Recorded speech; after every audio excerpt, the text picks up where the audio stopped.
Yeah, Bradley, definitely excited to see where the Hawkeyes end up after a positive finish to the regular season. I couldn't agree more, Olivia. After coming off a close matchup against top 10 ranked UCLA over Thanksgiving break, gave the Iowa women's basketball team a little idea of how they can compete with top caliber programs. It will be no different tonight as they face the best of the best. Taylor Brooks has the coverage. After splitting 2 games in the Seas of Cancun over Thanksgiving break, the Iowa women's basketball team has a tough road ahead of them as they welcome the #1 team in the nation, Notre Dame, into Carver Hawkeye Arena. This is the first #1 ranked opponent to come to Carver since 1999, and this team is ready for the challenge. Coming back and getting the opportunity to host #1 on your own home court. How many times do you get to do that? It's the first time that we've ever hosted a #1 team for our team, and so we're excited about having the opportunity. I think we're going to take a lot of pride in that, and we're going to work really hard, obviously, every game, but this one's even more exciting for us. We're hoping to have a great crowd behind us come Wednesday.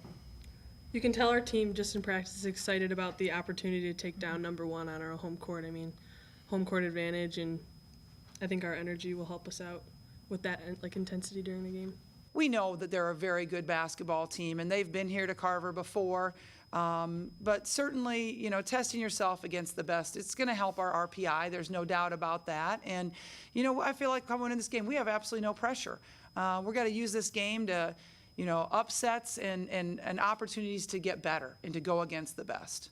Catch our coverage of the game on our show tomorrow. Otherwise, the game has an 8 p.m. tip-off on BTN. Reporting from Carver Hawkeye Arena, this has been Taylor Brooks, Daily Iowan TV Sports. The Fighting Irish are 6-0 this season and has topped over 90 points in 3 of their 6 games this season. Iowa men's hoops was at Notre Dame last night and fell 92-75. Freshmen Cordell Pemsel and Jordan Bohannon both made their first collegiate starts, combining for 41 points. One player not on the court for the Hawkeyes was freshman Tyler Cook. Cook fractured his right index finger in practice on Thanksgiving, had surgery yesterday in Iowa City, and expected to miss 3 weeks. The University of Iowa's offensive line has been named one of 3 finalists for the Joe Moore Award, which honors offensive line units that display a high level of toughness, effort, teamwork, consistency, technique, and finishing. In addition to Iowa, the other finalists for the award included top-ranked Alabama and #2 Ohio State. Iowa's starting 5 up front have paved the way for the running back duo of LaShawn Daniels Jr. and Akram Wadley. In other Hawkeye football news, senior defensive back Desmond King and senior defensive tackle Jaleel Johnson have been named first-team All-Big Ten by vote of league coaches.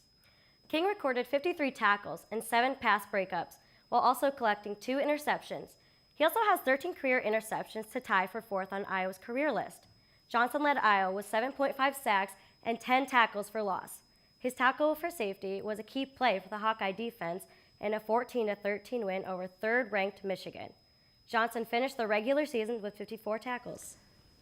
Iowa will learn its bowl destination on Sunday, December 4th. The Hawkeyes are nationally ranking after winning their final 3 games of the regular season.